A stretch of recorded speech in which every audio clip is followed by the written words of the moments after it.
물론 여긴 국민 라디오.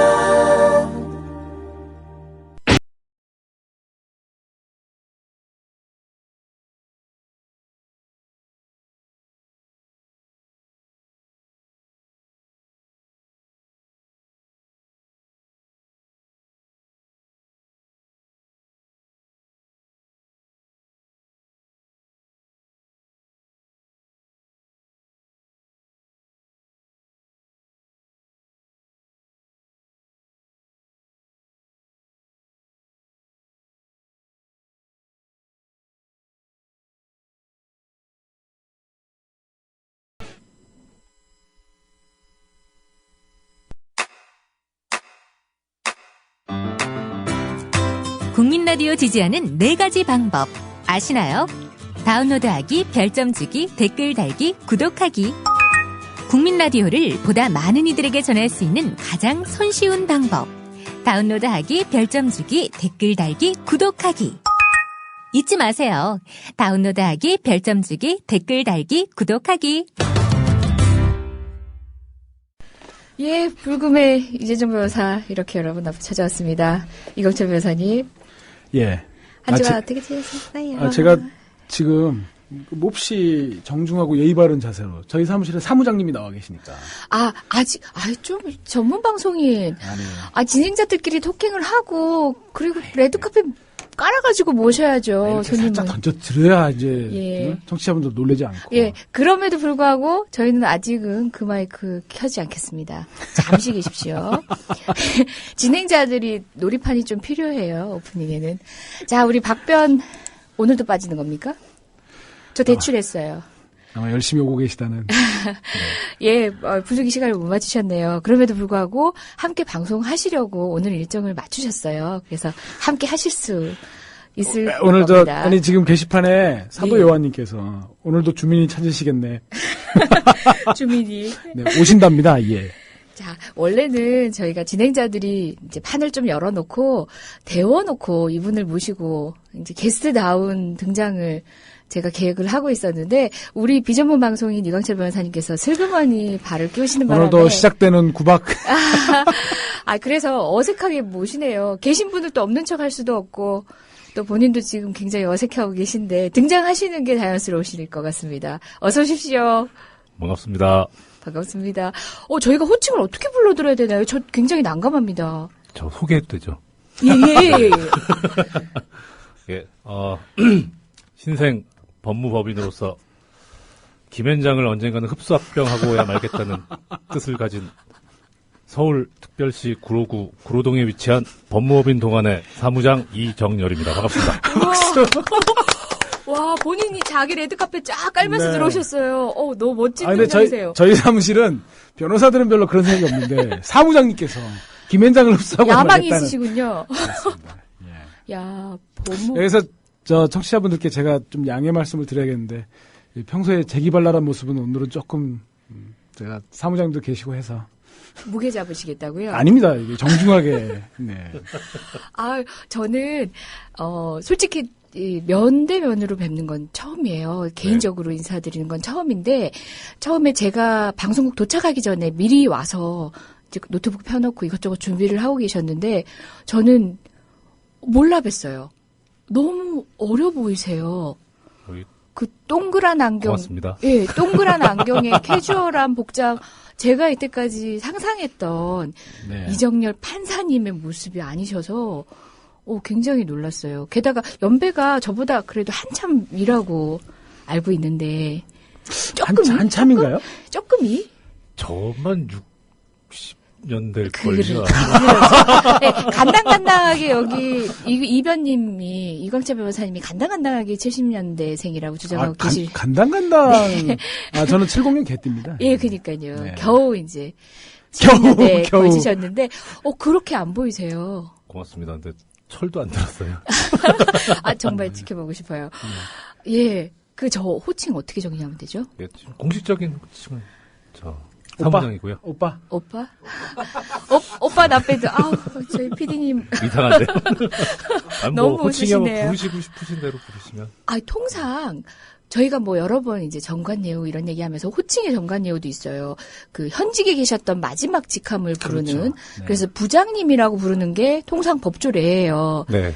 그리고 뭐 조금 더 뭐 나가면 그냥 변호사님이라고 부르기도 하는 건데 지금은 그래도 우리 마음에는 변호사님이신데 그 저희가 그 서울지방변호사회에서 허락을 안 해줬다고 해서 저희가 변호사님으로 안 불러드리기도 애매하고 이거 어떻게 해야 됩니까? 회사 내에서 근데 어떻게 부르십니까? 저희 사무실에서는 그 우리 이정열 사무장님께서 확고한 방침을 천명하셨어요.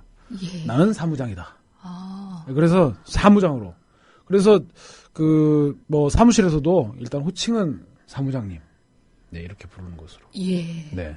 굉장히 저도 나름대로 자유로운 영혼이라고 생각했는데 네. 참 당황스럽긴 해요. 쉽게 입에서 안 나오는 것 같아요. 그러니까 부장님 이런 게 사실 조금 익숙하거든요. 저 주변에 이렇게 봬도 변호사님의 인품을 믿으니까요. 뭐 이렇게만.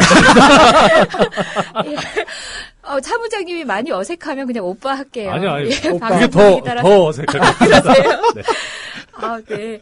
뭐 저희 박변 없어도 될 것 같아요.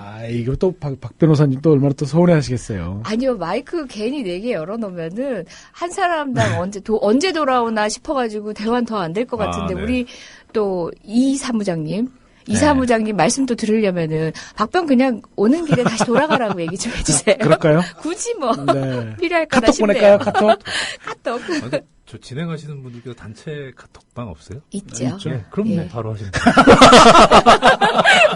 원하시네요. 아니, 원하는 네. 게 아니고. 그럼 박 변호사님 알지도 못하는데 이거 뭐 신뢰를 예, 이렇게. 그럼 어쨌든 뭐 오든 안 오든 이제 비중은 마련해 드리겠습니다. 답변의 비중은 거의 없는 걸로. 예, 안 그래도 국민 TV 첫 걸음은 아니시잖아요. 네, 여러 번 저 땜빵으로도 나왔고요. 땜빵이요. 땜빵만으로만 나왔던 것 같은데. 원래 고정으로도 한번 시작하셨다가 그죠? 이게 전국구 정봉주 의원님 하셨던 전국구가 예. 국민 TV하고 같이 론칭하면서 하는 걸로 됐을 때 그때 이제 고정으로 알고 있었는데요. 사실은 근데 뭐 하여튼 방송도 이제 국민 TV를 통해서 송출이 안 되게 됐고 저도 그때 좀 건강을 많이 상해가지고 빠졌고요. 근데 많이 배우긴 배웠었어요. 예. 아까 위원장님 말씀 주신 그 마이크 4개 열어놔봐야 뭐 언제 얘기하지? 정말 이건 쉬운 게 아니구나. 거기 또 입담들이 대단하셔가지고 네. 끼기가 쉽지 않아요. 정말 근데 힘들더라고요. 이정열 판사님 입담 이게 봐요. 제가 버리신 거예요. 사무장님으로 부르기가 쉽지 않아요. 이정열 부장님이라고 그래야지. 이정열 부장님. 아니요, 판사님이 그러셨어요. 아니시라 예. 부장 판사님이시면 부장님으로 불러야 됩니다. 예, 제가 아직 법조인으로도 늦돼가지고요. 사무장님, 오빠. 예, 연습 좀 해보겠습니다. 이광철 변호사님이 몇 해 전부터 지금, 실검이변이라고 소개를 하고 있어요. 예. 실검 1위를. 네. 예. 근데 뭐, 딱히 본인의 이슈는 아닌데 되게 자랑스러워 하시거든요. 어떠셨어요? 그렇게 법무법인 동안과 이광철 변호사님을 실검에 올려놓으신 소감. 사실은 뭐 좀 외람된 말씀이지만 예. 저도 실검이 좀 몇 번 올라가 봐가지고요. 그쵸. 이게 사실은 되려면 예. 저희 법인 이름이 자꾸 이제 검색어에 올라가는데 순위에 이게 중요한 게 아니고 얼마나 이게 수익하고 직결이 될 것인가. 수익. 저는 예. 이게 일요일이었었는데 계속 이게 어떻게 과연 수익으로 이어질 것인가. 그거 고민하다가 사실은 근데 저희 이광철 변호사님 1등은 별로 관심은 없었어요. 돈이 안 되거든요. 그거 가지고. 개인의 명예는 별로 그닥. 네, 그건 법인이 어떻든 이게 좀 나와가지고 수익이 돼야 되는데. 너무 훌륭한 사무장님이세요. 저희 사무실에 정말 이대로 발전하다가는 김현장 합병 어렵지 않겠습니다. 예. 좀 시간 문제가 아닐까 싶습니다. 예, 이렇게 실검일에 올려놓을 만큼 이제 아마 우리나라 사상 최초의 판사 출신의 사무장님이 되신 그 스토리, 그냥 뭐 단순한 하나의 사건이 아니라 1년의 개인의 역사하고 다 관련이 돼 있는 것 같은데요. 그 얘기 오늘 계속 들어볼 생각입니다. 네. 들어봐야죠. 그 와중에도 또 뭐 이번 주에 있었던 뭐 다른 사람 다 코멘트하는 내용 말고 변호사가 그래도 한 번쯤은 되짚어줘야 되는 이슈들 관련해서 뭐 저희 좀 뭐 언제든지 딱 플레이 누르면 나오시는 분들이라서요. 함께 그냥 합류해서 충분히 말씀하실 것 저는 같아요. 변호사가 아니라서. 아니. 제가 하고 있습니다, 오빠.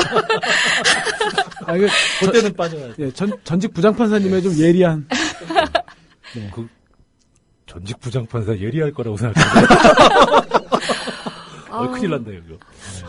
근데 저는 진짜 이게 여기 뭐 PD님 하시는 김용민 PD님도 그렇고 뭐 훌륭하신 분들 방송 통해서 많이 뵙잖아요.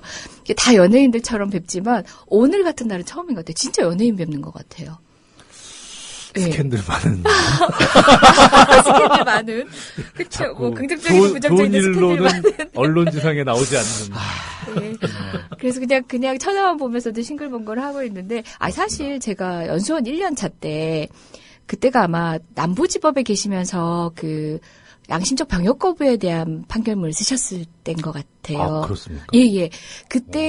그때 박주민 변호사, 여기 지금 결원 중인, 박주민 변호사하고 저 같은 학회를 했는데, 연수원 한 반년을 정리를 하면서, 우리끼리 연수원 생활, 그리고 또 앞으로 남은 법조 생활에 대한 계획들을 얘기를 해보자. 자그만 뭐 어떤 저희끼리 세미나 같은 걸 하기로 했었어요. 그때 뭐 에세이처럼 일기처럼 이제 각자의 계획을 적어 가는데 제가 적어간 글의 제목이 혼자 밥 먹을 자신이 없다였어요. 그게 뭐냐면 본인은 기억하실지 모르겠어요. 우리 사무장님이 인터뷰 글인지 뭐 어떤 기사에서인지 혼자 밥 먹어야 했던 시간에 대한 얘기를 적으신 적이 있어요. 이런 판단, 네. 소위 법원에 주류하고 배치되는 판단을 할 때까지는 우리나라 그렇잖아요. 인맥, 안면 이런 것들 때문에 정말 나 스스로 튀는 어떤 사람이 되기가 쉽지 않은 그런 상황에서 이 판단이 나오기까지 본인의 고충을 이제 혼자 밥 먹었다라는 말로 표시를 하셨는데 나는 과연 혼자 밥 먹을 자신이 있을까? 늘 다른 사람 눈치를 보고, 늘 다른 사람의 평가에 연연해하고, 이런 내가, 이렇게 언젠가 이정일 판사님의 그 판결문처럼 이렇게 사회에 뭔가를 기여할 수 있는 이런 일을 나는 할 수 있을까? 그런 얘기를 적었었어요. 바로 그분을 오늘 뵙는 거예요, 제가. 부끄럽습니다. 저는 기여하려고 하는 의사도 없었고요. 그저 혼자 밥 먹다가 생기신. 그럼 사무장, 그럼 자기는 존재 자체만으로도 기여다. 그거 저인데 우리는 한 편이기 때문에 이렇게 그럴까요? 예, 이게 지금 저기 뭐 저 같은 법인에서 이거 지금 국민 TV까지 나와가지고 이렇게 알겠습니다. 예. 아무튼 저는 굉장히 와닿는 거였고 어떻게 보면 굉장히 실질적인 고민이에요. 법조 3년 해가지고 소위 연수원에서는 동료 간의 그런 끈끈함들을 강요하는 문화였잖아요. 거기서 내가 얼마나 자유로울 수 있을까. 인권을 지향하고 또 사회 약자를 고민하지만 그 친구들의 모습과 그 안에서 얼마나 이질적이지 않게 둘 다 위민할 수 있을까 생각하니까 자신이 없었어요. 그런 고민을 던져주신 분이었어요. 그럼 뭐 저희 이제 좀 짬짬이 네. 뭐 지난 한 주 동안 있었던 여러 가지 이슈들을 좀 녹여내면서 녹여내기로 하고 우리 이정일 사무장님의 좀 그 사무장 스토리 좀 이런 얘기들을 한번 들어보죠. 네. 예. 우선 그 말씀 한번 제가 여기서 한번 저희 청취자분들께는 말씀을 한번 간략하게 드린 적이 있는데 좀 저희가 이제 그 변호사 등록이 저희 사무실에서 하기로 해갖고 서울지방 변호사의 대한변협에서 이제 거부당했지 않습니까? 네. 이제 그 이후에 사무장이 되기까지 좀 어떠셨어요? 좀 사무장이 또 해서 또 얼마 전에 페이스북에 신분증도 이렇게 올려놓고 그러셨는데 네. 좀 사무장을 또 받아들이시고 또 돼서 또 어떻게 보내고 계신지 그 얘기를 좀 해주시죠. 일단은 뭐 사실 그 내막을 다 알고 계시는 분 옆에서 얘기하려니까 괜찮. 이거 완전 짜고 치는 거죠. 저희는 한 편이니까. 뭐 사실 처음에 이제 여러 가지 뭐 하다가 시초는 뭐 아주 멀리 올라가면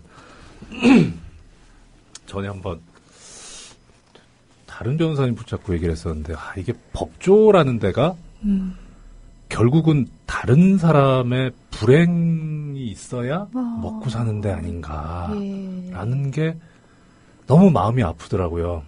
그러니까 특히나 이제 뭐 그래도 판사나 검사 같은 경우에는 물론 다른 사람의 불행이 있어야 존립할 수 있는 그런 근거를 가지긴 하지만 직접적인 돈은 세금에서 나오니까 조금 한번 걸러진다고 볼 수는 있을 것 같은데, 뭐 변호사든 하여튼 이게 그 법률사무소에 소속돼 있는 사람은 결국은 어떤 사람이 불행을 당해야만 하는 그 주머니에서 예. 나온 돈으로. 이게 참 아이러니하다 싶으면서도 되게 마음이 아프더라고요. 그래서 과연 법조에 남는 게 계속 맞는 거냐라는 고민을 되게 했었어요. 그래서 처음에 전 변호사 등록하는 것부터도 좀 사실 그렇게 내키지 않았고요. 근데 이제 영화 변호인 보면서 등록은 해놔도 뭐 큰 문제가 안 되지 않겠느냐. 뭐 언제든가 써먹을 수 있을지도 네. 모르고 해서 그래서 이제 등록하고 하면서 그런 과정에서 이제 뭐 여기 계신 이광철 변호사님도 그렇고 다른 여러 변호사님들 뵙고 이제 같이 뭐 일을 해봤으면 좋겠다는 얘기가 됐었고요. 근데 또 속마음은 참 좀 갈등은 되더라고요. 아까 말씀드린 대로 정말 법조에 있는 게 맞는 것인지와 관련해서 그래서 반반이었었는데 등록돼도 그냥 휴업하고 그냥 등록만 해놓은 상태로 있는 게 어떨까라는 생각도 있었고 예. 근데 그렇게 생각하니까 이제 지금 돌이켜 생각해 보면은 그냥 등록시켜줬으면 가만히 있는데 어차피 가만히 등록 안 시켜줘가지고 지금 일선에 나와서 일을 하게 만들고 하여튼 그건 그렇고요. 그래서 결국은 그러면 이 김현장을 먹는 동안의 꿈은 대한변협이 잉태시켜준 거군요. 야, 저는 정말 대한변협이 갑자기 고마워지는데요. 참 저기 같이 지금 제가 이 변호사님 모시고 있지만 이 부분은 미리 짠 거 아니거든요. 제가 하려고 한 멘트인데. 아, 그래요? 이야. 이래서 한솥밥을 먹나. 그런 것 같습니다. 아니, 잘 여기 찾아온 것 같아요. 그 댓글에 슬픈 삐에로님이 그럼 변호사 생활은 끝인가요? 이제 사무장으로 첫 발을 내디셨고 또 큰 꿈을 가지고 계신데 변호사 생활은 끝인가요? 뭐 하시겠지만 뭐 법률적으로야 이제 지금 그 등록 거부한 거에 대해서 이의 신청을 법무부에 할 수 있는데 예. 그게 기한이 7월 중순에서 말 정도까지입니다. 그래서 준비는 다 돼 있고요. 다음 주 중으로 하려고 생각하고 있고요. 그리고 뭐 소송, 뭐 민사 소송이든 행정 소송이든 걸 통해서 다툴 수 있고 또 2년 이제 지나면 다시 또 신청할 수 있는 기회도 있고요. 근데 사실은 엊그제 행정, 뭐 법무, 법률, 세무, 회계, 노무 여기 총 사무직원 노동조합이 있더라고요. 산별노조가. 예. 거기 들어갔어요. 거기가 대상이 한 5만 명 정도 되는데 제가 들어간 게 한 50번째 안쪽인 것 같더라고요. 50번째쯤 되는 것 같아요. 예. 그래서 변호사는 못 들어가거든요. 변호사는 이제 자영업자니까. 그렇죠. 그래서 그때 좀 고민이 되더라고요. 이게 나중에 등록이 됐을 때 이게 운명이 어떻게 될 것인가. 꼭 근데 이제 변호사를 해야 되나 이런 생각이 적격을 상실하시는 거죠 이제. 아닐 수도 있죠. 상상도 못했어요. 사무직원 노동조합에 가입을 하셨다. 네. 그 동료분들도 그러실 것 같아요. 전직 부장판사님이 나의 노동조합에 동지로 들어올 거라고는 그분들도 상상을 못 하셨을 것 같은데요. 그분들한테 감사하긴 한데 속마음은 빨리 김현장 사무직원 만나봐야 될 것 같아요. 예. 근데 이제 처음에 제가 이제 그런 말씀도 많이 들었어요. 이 변호사 이정열 판사님은 어떻게 알아? 이제 이렇게 질문도 많이 듣고 그랬어요. 그래서 특히 이정열 판사님을 개인적으로 이제 아끼시는 저희 민변 변호사님들이 몇 분 그렇게 또 물어보고 질문을 하고 그러시더라고요. 네, 궁금해요. 그러니까 저는 개인적으로 우리 이정열 판사님 잘 몰랐었고 이제 근데 이정열 판사님이 이제 법원 그만두시고 나오셔가지고 친일 문제에 관해서 되게 고민을 많이 하셨었어요. 그러니까 뭐냐면 지금 친일파들의 재산이 사유재산권이라는 이름으로 다 각자한테 다 귀속되는 현실 속에서 이게 과연 그들에게 귀속되는 게 맞냐. 그러면 이거를 어쨌든 국민들 여론에 한번 환기를 시켜볼 건데 이거를 법률적으로 어떻게 한번 이슈 파이팅을 해볼까. 그거를 고민하시는 과정에서 저희 사무실에 이제 좀 젊은 청년 변호사 조대진 변호사인데 조대진 변호사를 만나서 그 일을 이제 하시다가 그러면 뭐 그런 것들을 포함해서 한번 동안에서 한번 저희 그때 이제 막 설립 중이었거든요.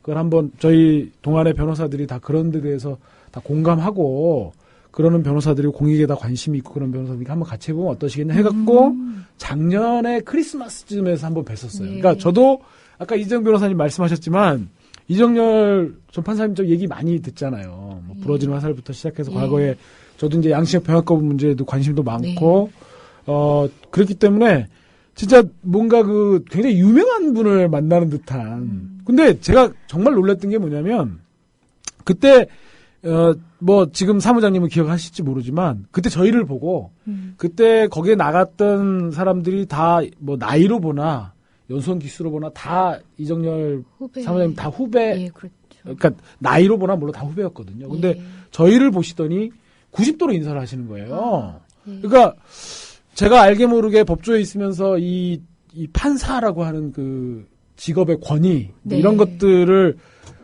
굉장히 비판적인 생각을 갖고 있지만 저도 이제 몸으로 이제 그냥 굳어졌더라고요. 법정 들어가면 익숙해져 예, 있죠. 그러니까 물론 목내 법정 들어가서 하죠. 목례를 하는 것은 그것은 어떤 그 판사 개인이라기보다는 헌법기관으로서의 법원에 대한 예의이기 때문에 그것이 결코 나쁘게 보지는 않는 것이지만 어쨌든 알게 모르게 법원의 그런 법관을 중심으로 한 질서들에 저도 알게 모르게 이렇게 있는 상황에서 이정 판사님이 90도로 저희 후배 법조인들한테 절을 하시길래 정말 그때 깜짝 놀랐었어요. 그래서 굉장히 겸손하시구나.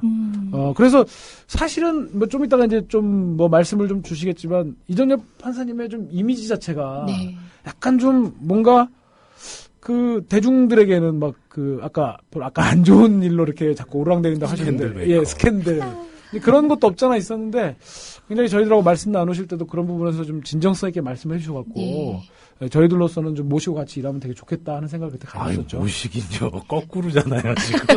지금 모시고 계신 건가요?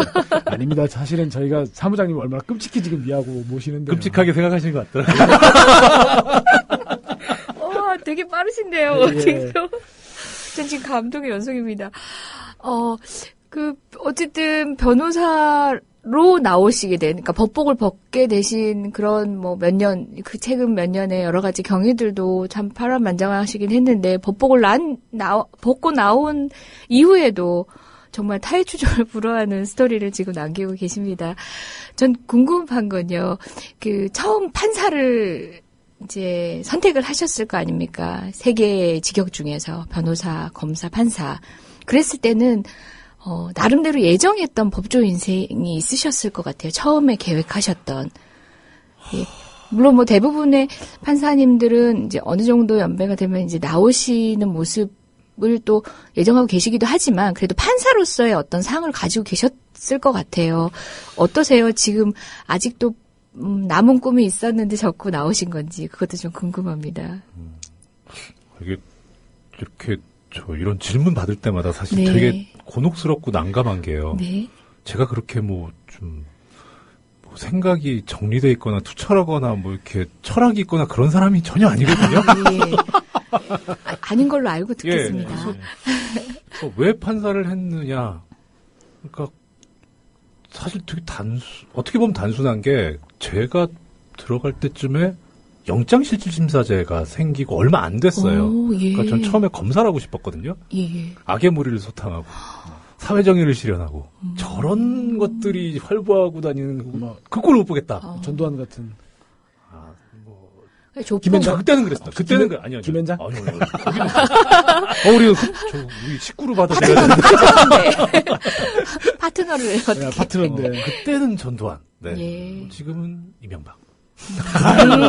이명박. 네. 하여튼 그래서 그런 일종의 어떻게 보면 권력욕이고 어떻게 보면은 정말 사회정의를 실현 이런 부분에는 관심이 있었거든요. 그런데 그 영장실질심사제가 사실은 되게 저한테 영향을 많이 줬어요. 그러니까 검사가 사실 시체말로 잡아넣는 재미로 하는 거 아닙니까?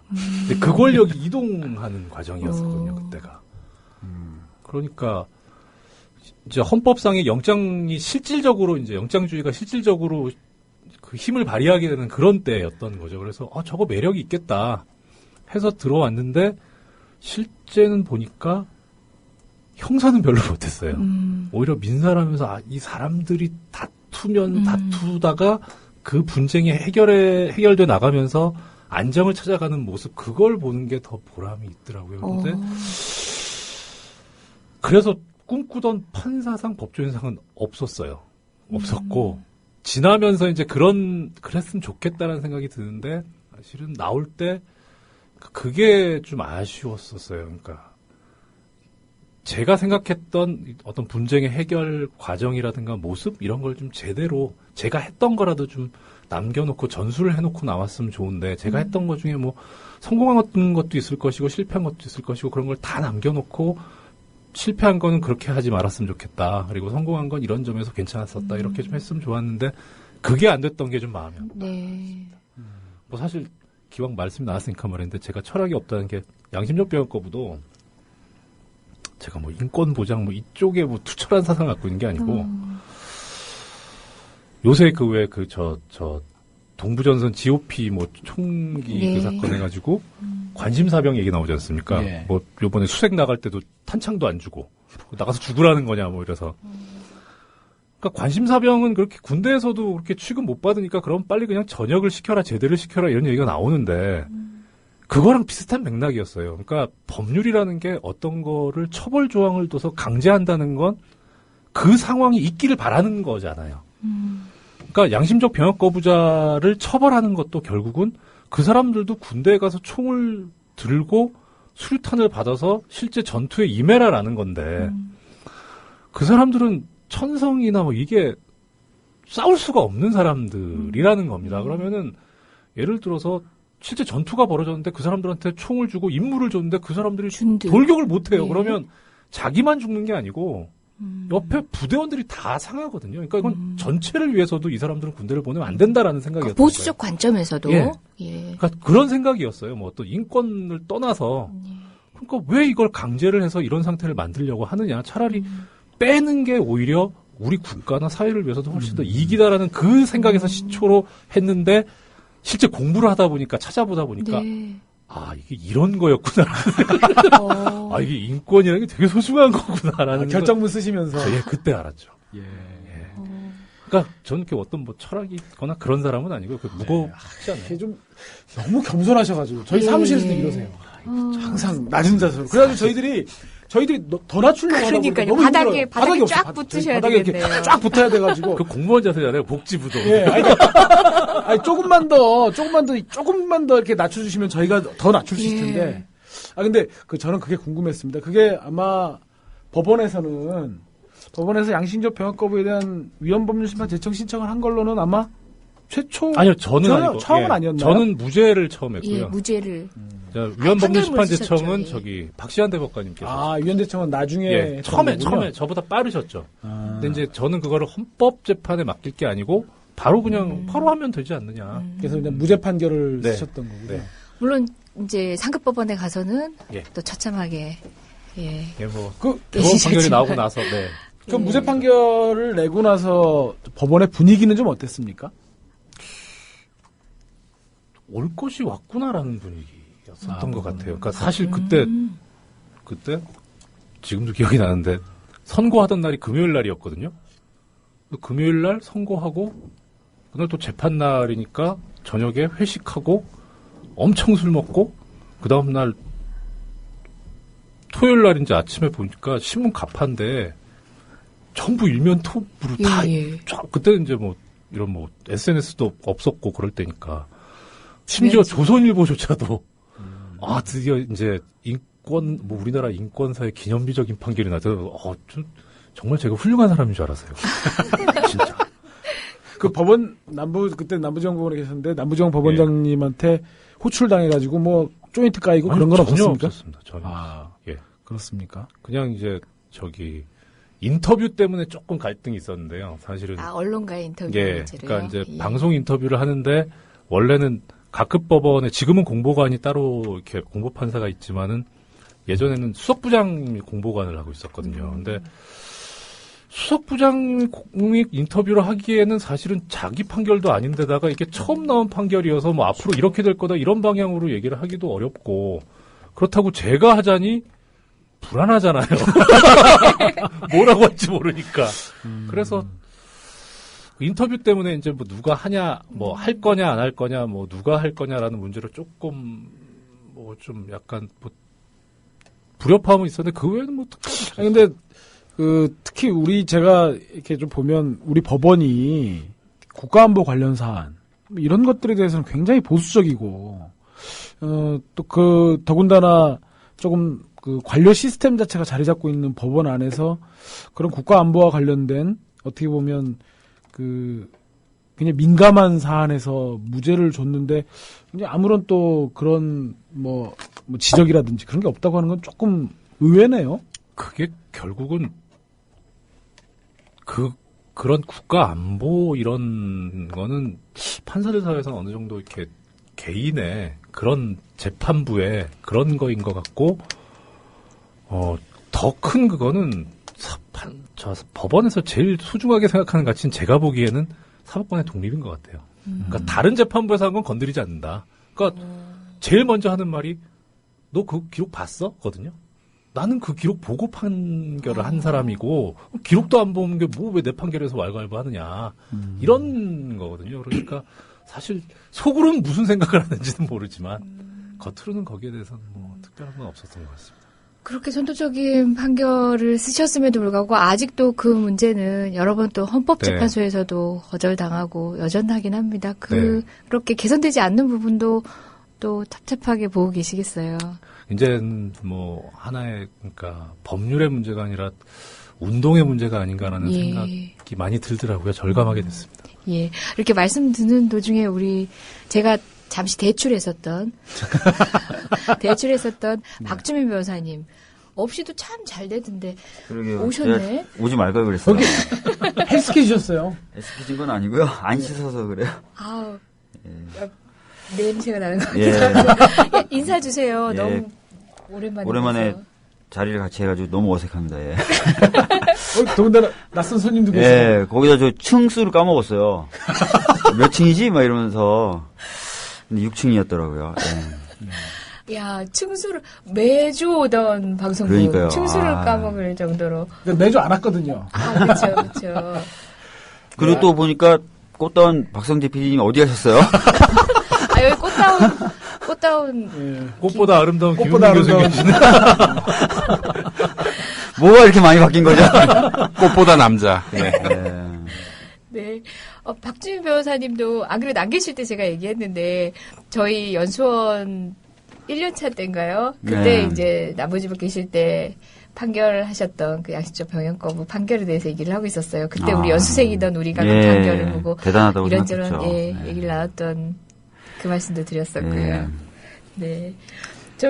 이정엽 판사님. 실물로 뵈니까 훨씬 젊어 보이시는데요? 사진이나 이런 것보다. 저도 그 말씀 예, 계속 딱 드렸었어요. 오늘 의상도 캐주얼하게 입고 오셔서 이게 그런지. 저는 제가 오늘 게스트인 줄 알았어요. 왔더니 저희 사무실에 이제 계시니까 오늘 금요일 날 저희 방송에 좀 나와주십사 이제 삼고초를 하러 들어갔더니 당연히 나가야죠. 그래가지고 그래도 이제 모시는 분이라서 이렇게 했는데 와서 보니까 너무 편한 복장으로 이렇게 딱 앉아 계셔가지고. 게다가 맞아주셨잖아요. 네, 저 딱 이렇게 제가 좀 왔더니 참 변호사님들 앞에서 법 얘기하기 참 뭐하지만은 변호사법에 변호사님들은 품위 유지 의무가 있잖아요. 저는 없어요, 그게.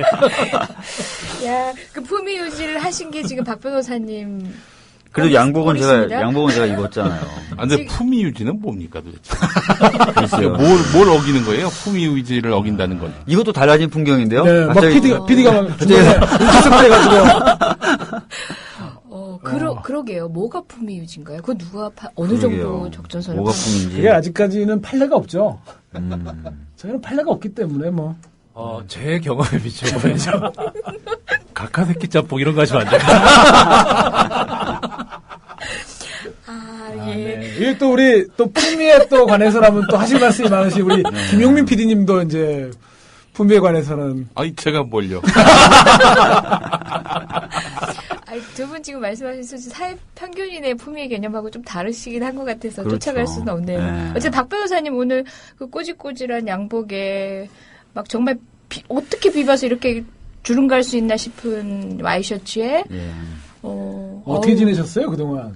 잠깐 제가 저희 스튜디오도 버리고. 스튜디오를 버리려고 버린 건 아니잖아요. 그거 같은데 내가 가출하려고 가출한 게 아니야. 거의 그런 분위기인데요. 구조적 문제죠. 당돌하시. 당돌해. 뭐 지난주에 있었던 얘기 잠깐 좀 말씀을 드리면요. 월요일 날 이번 주였나요? 시간 감정도 없네. 월요일 날 인천 해경 보유하고 있는 동영상에 대해서 증거 보전을 했어요. 네. 했는데 이제 재밌는 게 물론 원본이 아니라 사본이라서 나중에 원본을 증거 보전해서 더 말씀드려야 되겠지만 헬기 3대가 출동을 했고 동영상을 전부 다 촬영을 했는데 10시 10분부터 10시 18분까지 동영상이 없습니다. 이게 왜 없냐면 이게 왜 중요하냐면 이때가 배가 완전히 이제 뒤집어져서 가라앉을 때의 모습이에요. 그때 장면이 없습니다. 근데 재밌는 게 이때 헬기에서 이제 구조사라고 불리는 분들이 멋있게 내려가는 장면들이 있어요. 초기에. 근데 다시 타고 레펠줄을 타고 올라오는 장면도 없고 배가 뒤집히는 장면도 없어요. 예. 그러니까 이제 이 8분간에 무슨 일이 있었는지가 너무 궁금하게 되는 거죠. 그래서 뭐 그냥 추정만 해보면 정말 멋있지 않게 빠져나오신 게 아닌가, 이 구조사분들은. 이런 생각이 좀 드는 거고. 그래서 이 8분이, 어떤 이었는데 없어졌는지, 아니면 애초에 촬영을 안 하신 건지, 이런 것들이 궁금한 그런 상황이 됐고, 또 너무 재밌는 게, 경비정 1, 2, 3호는 캠코더가 배에 있었음에도 불구하고 휴대폰으로만 촬영을 했다고 주장을 하고 있습니다. 좀 이해가 안 되고요. 그 다음에 헬기 513 같은 경우도, 어떤 일이 있었냐면, 캠코더로 촬영을 했는데 용량 초과 문제로 원본은 삭제했다. 사본밖에 없다. 지금 이렇게 주장을 하고 있는 상태여서 진짜 그런 건지에 대해서 한번 저희들이 좀 따져볼 필요가 있을 것 같고 또 헬기 중에 한 대도 역시 휴대폰으로만 촬영을 했다라고 지금 얘기를 하고 있어요. 그래서 과연 우리나라가 진짜 헬기라든지 구조정이라든지 이런 것에 제대로 된 어떤 촬영 장비가 없는 건지, 그래서 휴대폰으로밖에 찍을 수 없는 건지, 그다음에 찍은 다음에 그것을 개인 컴퓨터로 옮겨놓고 원본은 삭제해도 되는 건지, 그리고 10시 10분부터 10시 18분까지의 8분간의 장면은 왜 없는 건지 공이 이런 것들이 전부 다 좀 의혹이 남는 그런 증거 보전이었고요. 그것과 관련돼서 이제 가족들이 더 많이 좀 의문을 품게 된 그런 주였던 것 같습니다. 그럼 여기에 대해서는 뭐 이후에 네. 어떤 이런 뭐 기록이 없다든지 혹은 은폐 삭제됐다는 부분에 대해서는 다른 조치는 뭐 취하신 건가요? 아니면 취할 예정이신 건가요? 실제로 저희가 아까 모두에 말씀드린 것처럼 이 영상들은 지금 사본입니다. 원본들은 각 지청들에게 보관되어 있다고 해서 저희가 추가로 이제 그쪽 지청을 상대로 증거 보존을 할 거고 또 개인 노트북에 보관되어 있다고 하는 영상은 이미 원본은 다 사라진 상태라서 원본은 안 되지만 그래도 그 1차 복사본을 저희들이 이제 증거 보존을 할 거고 그래서 그걸 가지고 그것조차도 진짜 그렇다면 진짜 문제를 삼아야 되겠죠. 예. 뭐 그런 상황입니다. 이 영상과 관련해서는 검찰도 압수수색을 청구를 했는데 변호인 측이 증거 보존을 먼저 그 얘기도 말씀드려야 예. 되겠다. 그것은 세월호 내부에서 발견된 영상 저장 장치예요. 예, 영상 저장 장치인데 아시다시피 세월호 내부에는 64개의 CCTV가 설치되어 있습니다. 그래서 그 64개의 CCTV에서 촬영된 모든 동영상이 거기에 저장이 되게 되어 있는데요. 그 저장 장치를 이제 해군 잠수부가 발견을 해냈습니다. 그래서 이제 원래 프로세스대로 유류품이 발견되면 다 해경으로 넘어갑니다. 그래서 해경에 넘어갔고 그 상태에서 그 장치가 발견됐다는 걸 가족들이 알게 됐어요. 그래서 서둘러 가족들이 내려가서 해경들과 얘기를 하면서 가족들이 궁금한 것이 많으니까 가족들이 좀 이것을 복원하면 안 되겠냐라고 얘기하고 있는 가운데 어떻게 처리할 수가 없잖아요. 네. 그래서 저희들이 부랴부랴 증거보전 신청을 또 넣었습니다. 예. 또 넣었고 그 증거보전 신청이 정말 몇 시간 만에 받아들여졌어요. 목포지원에서 굉장히 빨리 받아들여져서 판사님과 같이 이제 그것을 증거보전 절차 착수하기에 앞서서 이제 눈으로 그 상태를 보고 있는 현장 검증하고 있는 상태에서 검찰이 영장을 들고 들어왔죠. 영장을 들고 찾아왔는데 판사님이 가라고 했어요.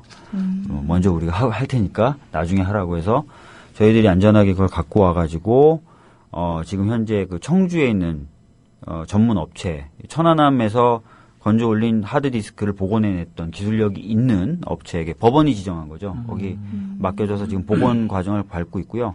그 복원 과정에서 뭔가 문제가 생길 수도 있기 때문에 지금 해경 쪽과 저희 가족 쪽이 동시에 참관을 해가지고 혹시 이상한 어떤 조작이 없는지 매일매일 지금 체크를 하고 있는 상태입니다. 근데 그 기술 그 회사가 설명하기로는 천안함 살려냈으니까 더 가능한 거 아니냐라고 했는데 딱 이렇게 얘기하더라고요. 천안함은 45일 동안 있다가 건져낸 거고 이건 70일 정도 있다가 건져낸 거다. 상태를 봐야 된다라고 했고 그래서 상태를 한번 봤어요. 먼저 육안으로. 그러니까 상태는 유사하다라고 얘기는 했어요. 그래서 저희들이 기대가 높아졌는데 바로 그 순간 또 찬물을 끼얹으시더라고요.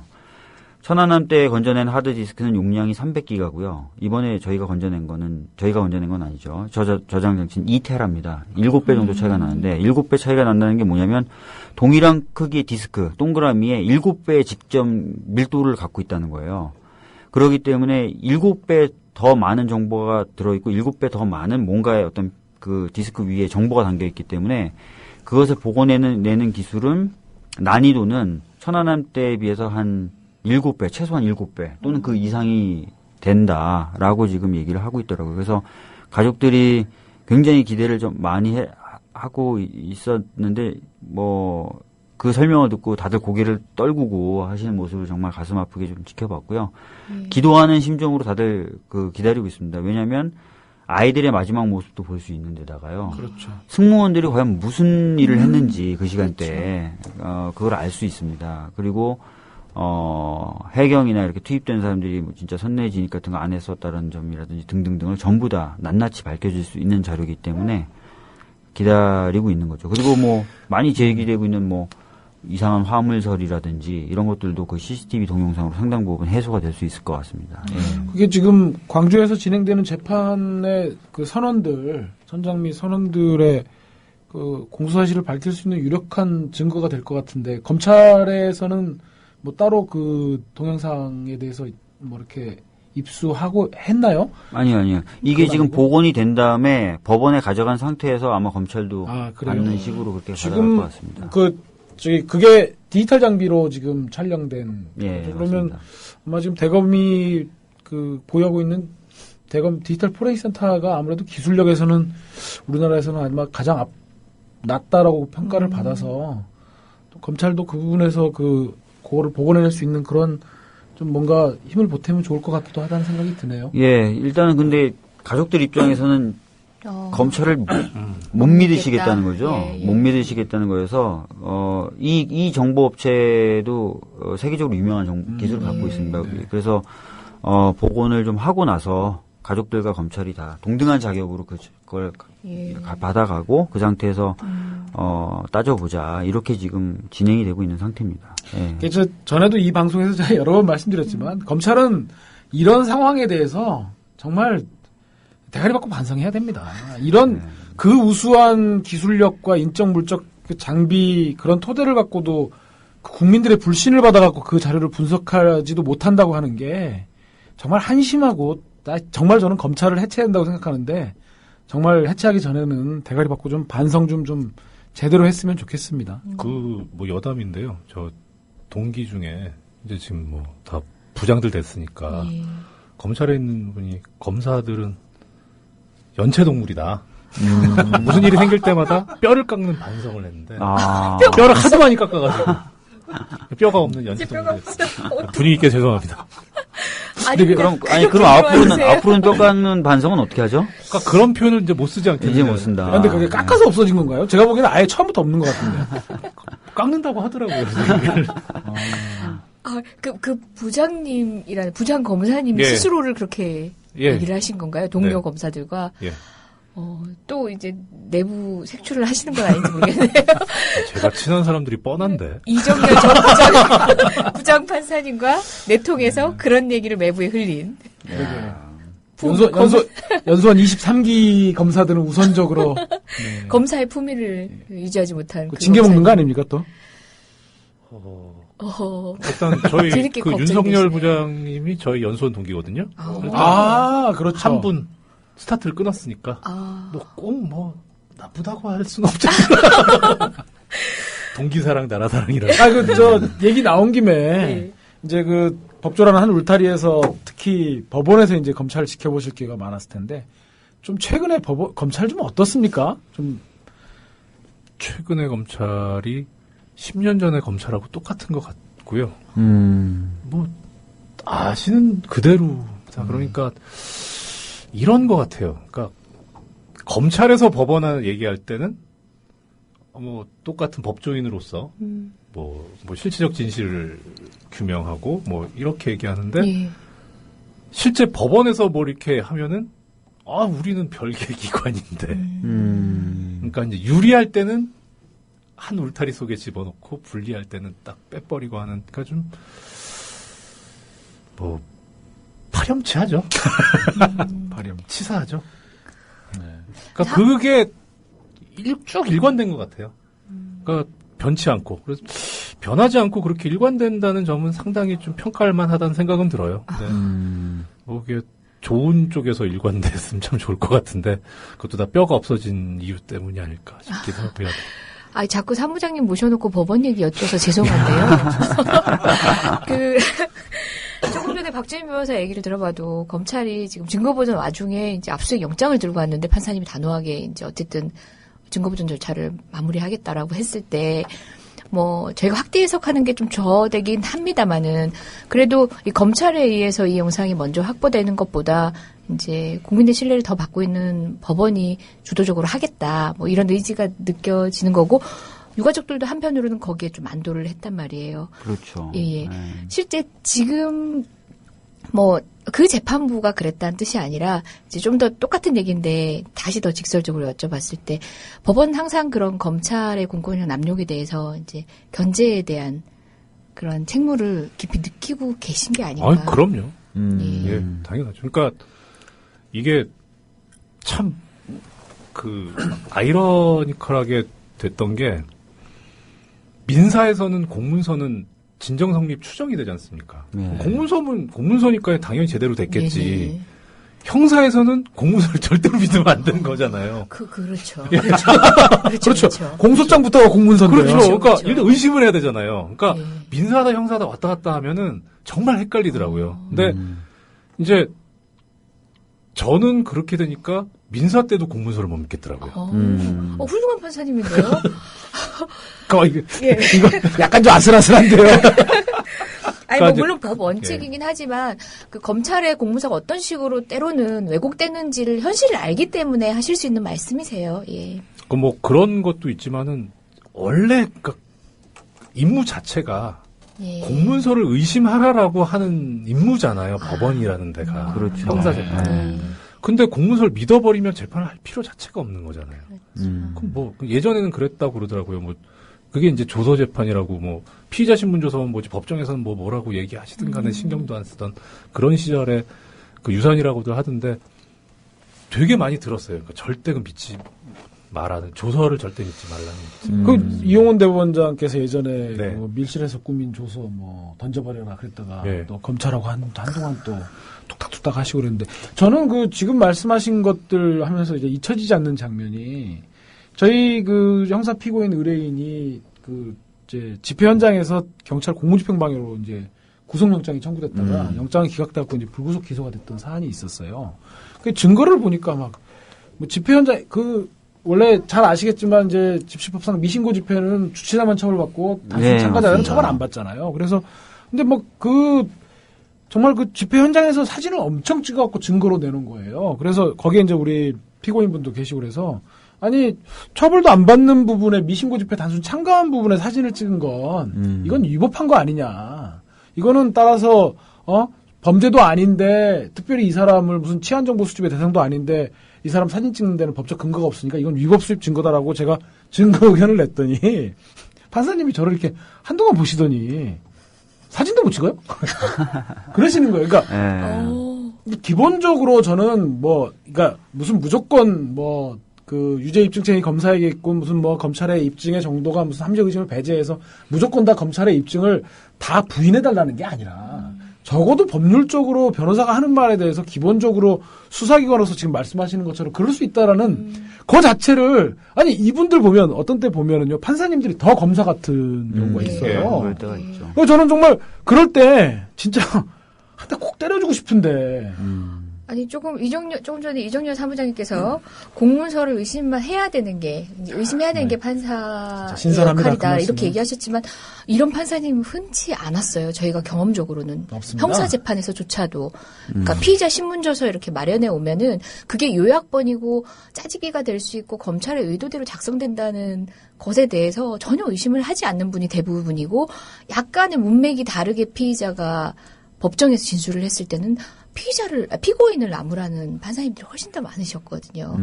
예. 저는 기억이 그랬던 것 같아요. 저기 검사님들이 법정에서 여기 진술조서에 이렇게 써 있는데 이렇게 얘기한 거 아니냐.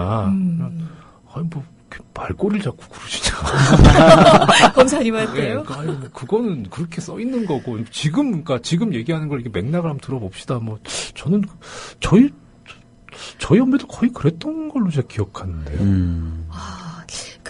이제 판사님은 항상 이제 본인의 재판 또는 이제 본인이 같이 하는 재판부의 이제 성향만 보시잖아요. 저희 변호사들은 훨씬 더 많은 그렇죠. 판사님들의 재판을 보는데, 그러니까 대부분이 그러시진 않습니다. 저희가 확언하건대 그러시진 않습니다.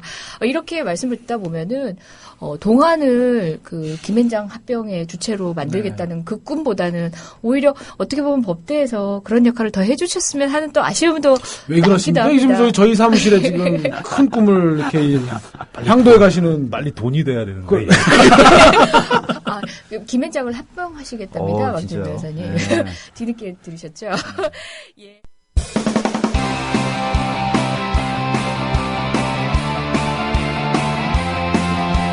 지금 여러분께서는 이재정, 이광철, 박주민 변호사가 진행하는 이런 변이 있나를 듣고 계십니다. 이 방송은 매주 금요일 낮 4시부터 5시 반까지 국민 라디오를 통해 가장 먼저 청취하실 수 있고 팟캐스트 포털 팟빵에서 다시 들으실 수 있습니다.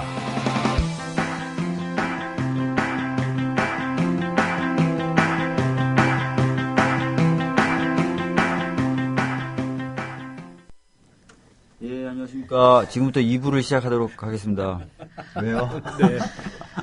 개회선언 하시는 것도 아니고 방송을 오픈하시는데 정말 멋도 없고 이제 경험을 좀 하고 하면 좀 나아지겠죠. 예, 우리 이광철 변호사님이 일취월장 하셨거든요. 그렇죠. 여러분 방송이 고르지 못한 점 양해 부탁드립니다. 이런 멘트도 가끔씩 이렇게 넣어주시고 그금을 하셨어, 되는 그금. 거를 네. 라디오라 육성으로 하시는 거예요. 저희가요 이재정 변호사님의 구박을 먹고 이만큼이라도 성장을 해가지고 저 다 잘 되라고 하는 겁니다. 쓴소리지만. 네. 어머니 말씀. 예. 어머니 같은 마음으로 두 분 바라보고 갑자기 있습니다. 갑자기 그 코레이 사장이 생각나네요. 어머니의 심장으로 회초를 때렸다.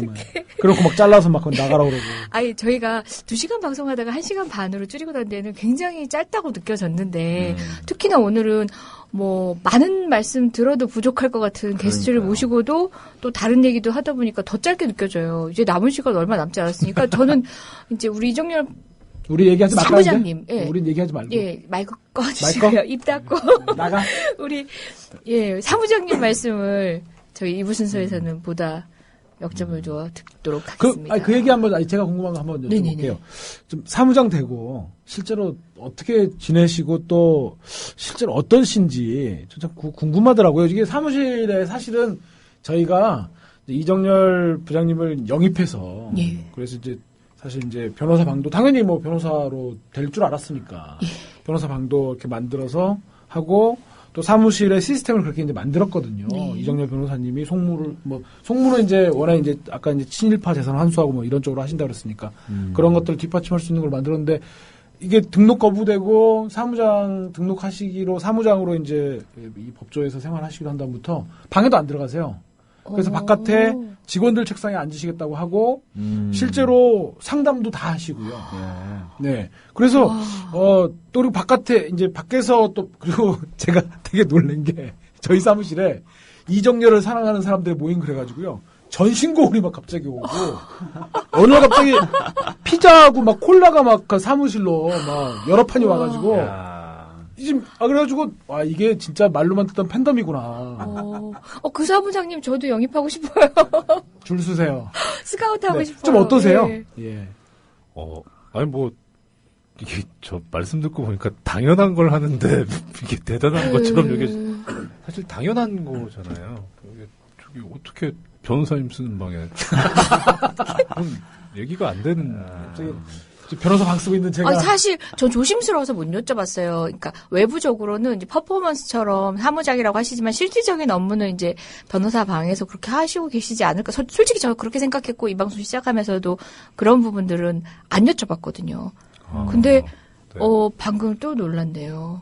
당연한 거니까요. 그거는 일단 그러니까 뭐 어떻게 뭐 형식적으로 뭐 이게 당황스러우니까 답을 못 하겠네요. 당연한 거를 하는데 왜 이런 반응 이런 변이 있나?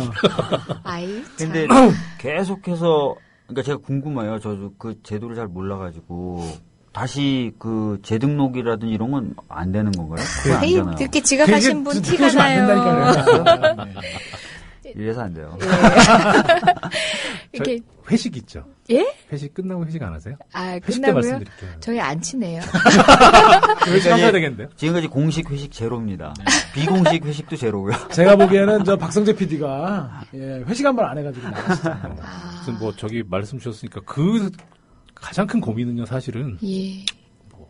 수임이죠. 일단은 뭐 어떤 조직의 일원인 사람으로서 조직의 이제 수입을 올려야 되고 수익을 극대화시켜야 되는데 그게 이제 지금 아직 현실화되지 못한 게 가장 큰 이제 송구스러움이고 그 다음에 이제 개인적으로 느끼는 거는 그런 생각이 들더라고요. 상담을 해보다 보니까 그러니까 제가 가지고 있는 거는 어떻든 이제 법률적인 지식이고 경험인데 그 상대방은 올 때 그러니까 의뢰인께서는 저희 고객은 한테 제가 해드릴 수 있는 말도 당연히 법률적인 지식과 경험뿐인데 막상 그분은 오셔서 이런 얘기 저런 얘기 다 하시는 거예요. 그러니까 제가 거기다 대고 이거는 이런 뭐 어떤 법이 적용돼 가지고 이렇게 해서 뭐 승산이 있고 없고 이렇게 가는 게 문제가 아니고 그것도 중요하지만 정말 뭐 이렇게 상담사가 돼야 되는구나. 일종의 뭐 이렇게 상담 치료사 비슷한 그런 역할이 돼야 되는구나.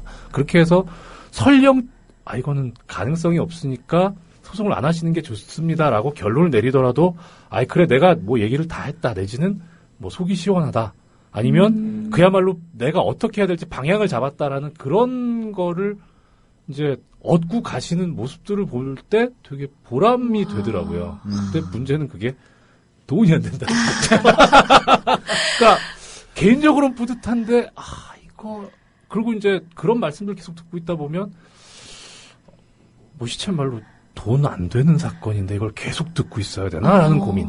그런데 그렇게 또 매몰차게 끊자니 이분은 정말 어디 이렇게 다 다녀보고 갈 데 없어서 결국은 여기까지 오셨는데 여기 와서도 우리 범법인 동안에 와서도 이런 대접을 받는구나라는 그런 인상을 심어드리고 싶진 않다는 그게 상당히 좀 고민되더라고요. 그 외에는 뭐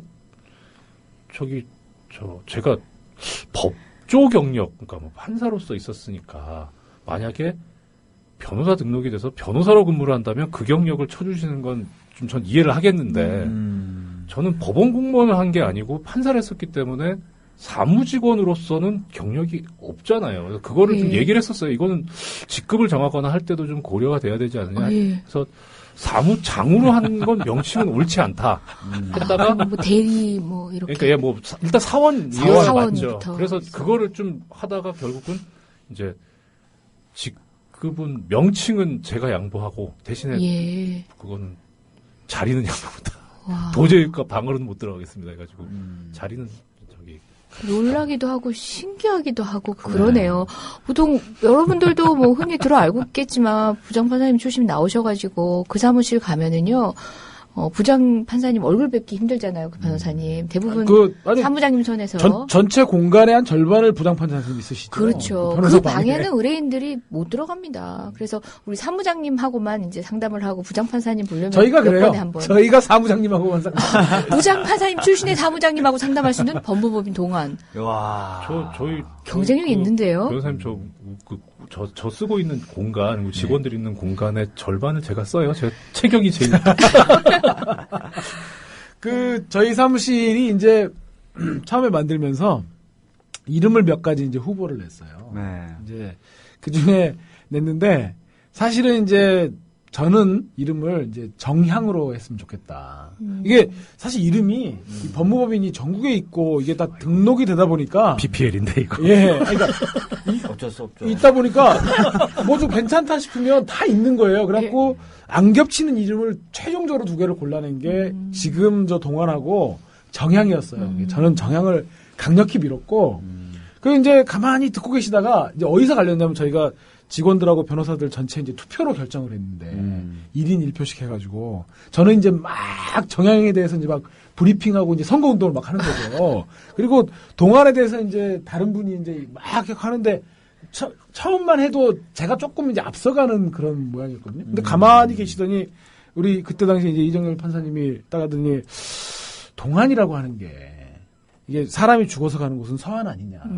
동안은 사람이 죽기 전에 가는 곳. 그러니까 지금 사람들이 살아있는 이곳. 그러니까 우리가 발 딛고 있는 바로 이곳. 발 딛고 있는 이곳. 그 워딩 그대로 했습니다. 네, 발 딛고 있는 이곳. 그래서 우리가 법률로서 뭔가 같이 이게 숨쉬고 해야 될 사람들이 바로 그런 사람들 아니냐. 그래가지고 그 얘기 한마디로 정리가 됐어요. 그냥 저조차도 동안 최고 그래가지고 동안으로 이름이 정해진. 지금 이광철 변호사님께서 동안이란 말을 한 100번쯤 하신 것 같아요. PPL. 사실은 나중에 혹시 저한테도 기회를? 지령을 많이 받고 왔거든요. 동안을 광고해라. 아니 이정열 그 판사님 아니 사무장님의 능력에 대해서 다른 여러 가지 사례를 들어서 설명할 수도 있는데 회사 이름을 정한 배경을 이렇게 하시면서 이렇게 굉장히 아니 정말 저는 이렇게 듣다 보면 정말 우리가 몸담고 있는 법조인실에서 가능한가 정말 동화 같은 얘기다 이런 생각이 듭니다. 정말 동화 같은 머리 얘기다. 아파. 난 생각이 안 나 지금. 법무법인 동화 이재정 변호사입니다. 사무실에 20은 없나요? 박공 말고? 네. 여기서 그만하시죠. 강남역 10번 출구. 법무법인 동화. 정말 동화 같은 일이다라는 생각을 계속하고 있었습니다. 왜 이렇게 땀이 나죠? 무서운 사람들과 같이 하고 있다는 그런 느낌이. 이제 오늘 박 변호사님은 가시면 이제 20의 대표 변호사님으로 혼나는 거지. 다른 사람들은 법무법인 속에 여념이 없는데 너는 뭐 하나? 이렇게. 그 이정열 사무장님, 현직에 계실 때도 SNS는 또 계속 하셨잖아요. 예. 지금은 더더욱 자유롭게 소통하고 계실 것 같은데요. 예. 또 한 회사의 사무장으로 계시면서 한편으로 현직에 계실 때보다 더 SNS에 뭐 어떤 이슈를 촉발시키는 역할이 또 될까봐 네, 주저되거나 그렇진 않으신지 예전처럼 자유롭게 하고 계신 거죠? 심적 부담은 전혀 없는데요. 하나는 이슈 메이커는 아마 아닐 것 같다는 생각은 듭니다. 그러니까 그때는 판사였으니까 그래서 이제 뭐 소위 뭐 조중동이나 이런 데서도 이제 하는 거지. 지금 정말 그야말로 힘 다 빠졌는데 저를 건드려 갖고 뭘 할 것 같지는 않아요. 그래서 이제 그런 생각은 안 들고 근데 시간이 그렇게 많지가 않아요. 그러니까 일단은 결국은 어떠든 이제 들어와가지고 지금 일을 시작했으니까 어떻게든 이제 1차 목표인 우리 흡수 통합 어떻게 할 것인가. 그러니까 그 이제 사전 작업으로서 우리 법인이 어떻게 하면 발전하고 커질 것인가, 내실을 기할 수 있을 것인가, 그게 상당히 신경이 쓰이거든요. 사실은. 이 사무장으로서 이 철두철미한 이 자세. 예. 아니 SNS에서 여전히 그 정향을 바라보고 계시던 판사님의 그렇게까지 또 사무장으로서 또 동화스럽게 환기를 시키시고 세상을 바라보는 그런 시각들이 궁금하신 분들도 많아서 네. 뭐 저들이 그 조중동이 막 그렇게 쳐다보던 그 시선하고 또 별개로 기대하시는 분들도 많아서 그를 통한 소통을 또 꾸준히 또 하셔야 되기도 하겠어요. 예, 예. 예. 여기 게시판에 보니까요. 그 이사랑 모임 왕싸가지님 왕싸가지 제가 네. 딴 얘기를 하는 게 아니고 그 닉네임입니다. 왕싸가지님이 이사랑 모임 회장님이 이 사람이 있네요. 이 사람 모임. 예, 저기 카페가 있는데요. 관리를 하시는구나. 아니, 제가 관리하는 건 아니고요. 그러니까 그 모임에서 이제 거울을 보내준 건데 그 명칭이 이제 예. 부산에 계시는 우리 국민TV 조합원이시래요, 회장님이. 그러니까 저는 전신 거울을 많이 봤는데, 그렇게 크고 웅장한 전신 거울은, 폭도 이렇게 넓고요, 굉장히. 사무실에 웬 거울이 와 있나 봤더니 밑에 이정열을 사랑하는 사람들 모임 그래가지고, 거기에 짤막한 식구도 적혀 있는 거예요. 제가 자세히 내용은 기억이 안 나는데, 당신의 한 걸음 한 걸음 우리가 뒤따르겠다, 이런 비슷한, 그런 거였죠? 축발전 아니고. 축발전? 거울에 보통 축발전이라고 하잖아요. 와, 멋지다. 그거 보면 뿌듯하고 감사하기도 하지만 무거우실 것 같아요. 네, 사실 진짜 그게 제일 그렇지 않습니까? 누군가 나를 지켜보고 있다는 게. 예. 그리고 그 지켜보고 있는 게 또 그냥 지켜보는 게 아니고 제대로 올바로 해야 되는 모습을 그걸 기대하면서 지켜보고 계시는 거니까, 참, 무겁죠. 예. 무겁지만 또 잘 해야죠. 열심히 해야 되고. 그렇죠. 내 통장에 잔고를 보면 소시민적으로 살고 싶었는데, 그럴 수 없는 그 자유를 박탈당하는 그런 무거움도 있을 것 같아요. 개인의 욕구 나쁘지는 않은데, 근데 조금 더 공적 책임에 대한 사람들의 기대가 저는 진짜 무거우실 것도 같아요. 제가 보기에도 이제 이정열 판사님에 대해서 시민들이 갖고 있는 기대 자체는 사실 사법불신이 밑에 깔려 있는 거잖아요. 예를 들어서 우리 안대희 얘기도 다루고 전관예우라든지 이런 거 다뤘는데, 그리고 또 그 법정에서 만나는 판사들 보면 굉장히 권위적이고 말 한마디 제대로 못하게 하는데, 그런 속에서 자유롭게 가까새끼 짬뽕 이런 얘기도 하시고, 또 나오셔가지고 그렇게 보여주는 모습들이 일반적인 그런 전관, 돈만 밝히는 전관, 그게 아니란 말이죠. 그래서 그런 데 대한 기대들이 좀 강하게 깔려 있는 것 같아요. 좀 어떠세요? 네, 저도 그런 생각이 들고, 또 한편으로는 이제는 사실 예전에 제가 죄송합니다. 법원에 있을 때 이제 여러 가지 일들이 있었으니까 그런 게 화제가 되고 그랬겠지만은, 이제는 또 법률사무소에 들어와서 법무법인에 들어와서 일을 하고 있으니까 이 법률사무소, 변호사의 세계 내지는 또 그 변호사 사무장의 세계에서 뭐라 그래야 되나, 다른 고객과의 사이에 문턱, 어떤 벽, 그러니까 고객들이 느끼는 불편함, 예, 그런 거에 이제 또 신경을 써야지. 법원이 이렇다 저렇다 얘기하는 거는 정말 자기 눈에 든 가시는 제대로 살펴보지 못하는 거 아닌가 싶은 생각이 들어서요. 그 부분도 고민해봐야 될 것 같아요. 저희 변호사도 맞습니다. 요즘에 진짜 저도 많이 반성하고 있고요. 세월호 도와드린다는 핑계로 진짜 사건 신경을 못 쓰고 있거든요. 반성하고 있고. 예전에 제가 한번 말씀드렸을 텐데, 이석태 변호사님이 그 얘기 하셨잖아요. 앞으로의 꿈이 뭐냐. 그러니까 죽을 때까지 고객들에게 이렇게 항상 친절하게 대하고 얘기를 잘 들어주는 그런 변호사가 되고 싶다. 이런 얘기를 하셨었다고 제가 말씀드렸어요. 지금 참여연대 공동대표 하고 계신 이석태 변호사님. 굉장히 지금 이정열 사무장님이라고 불러야 되나요? 하여튼 하고 말씀하고 굉장히 비슷한 취지의 말씀하셨던 것 같아요. 제일 어려운 거고 제일 기본이죠. 예. 버스 파일럿님이 올려주셨는데, 사무실 가면 늘 계신가요? 이름만 걸어놓고 출근 안 하시는 거 아닌가요? 월요일, 목요일은 지금 상시 있는 걸 원칙으로 하고요. 네. 그러니까 그런 생각이 들더라고요. 물론 저를 찾아오시는 분들도 꽤 네. 계시긴 한데 그것만 가지고는 안 될 것 같아서 많이 돌아다녀보고 네. 싶고 돌아다니고 있거든요. 그래서 실은 좀 미리 이렇게 사전에 이제 뭐 상담이나 이런 거는 좀 시간을 정해가지고 하고요. 예.